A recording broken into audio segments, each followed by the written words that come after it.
নমস্কার বন্ধুরা, আমি আজকে একটি সয়াবিনের রেসিপি রেডি করব। তার জন্য সয়াবিন আর আলু বয়েল করে নিয়েছি আগে থেকে।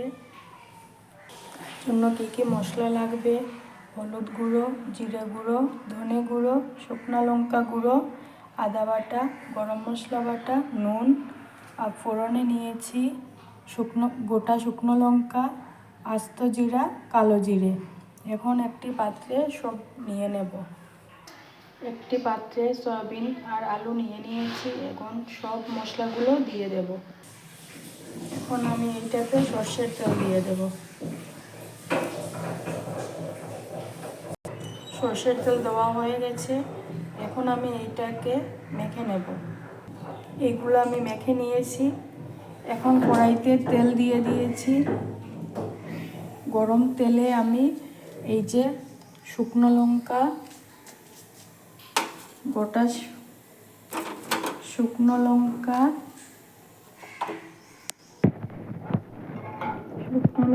একটু ভাজা হয়ে গেলে আমি এইটাতে গোটা জিরে আর কালো জিরে ফোড়ন দিয়ে দেব।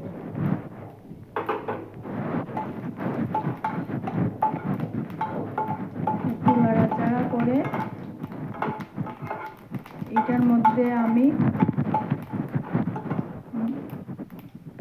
দিয়ে দেব এই মেখে রাখা এগুলো দিয়ে দেব। এগুলো দিয়ে দিয়েছি আমি কড়াইতে। এখন আমি 5-10 মিনিটের মতো এইটাকে ভেজে নেব। ঢাকনা দিয়ে এইটাকে 5 মিনিটের মতো রান্না হতে দেব। মোটামুটি আমার তেল ছেড়ে আসছে। আরও 2-3 মিনিট আমি এটাকে ভেজে নেব। আমার ভাজা হয়ে গেছে। এখন এইটাতে আমি 1 কাপ পরিমাণ জল দেব।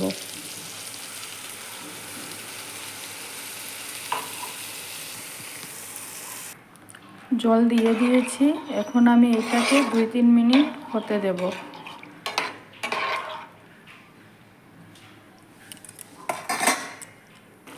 তরকারিটা হয়ে গেছে। এখন আমি গরম মশলা উপর থেকে দিয়ে দেব। আর দেব ছেঁড়া কাঁচা লঙ্কা।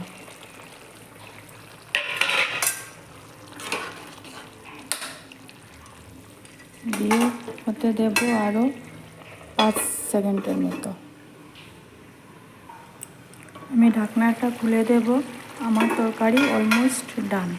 এখন আমি একটা পাত্রে ঢেলে নেব।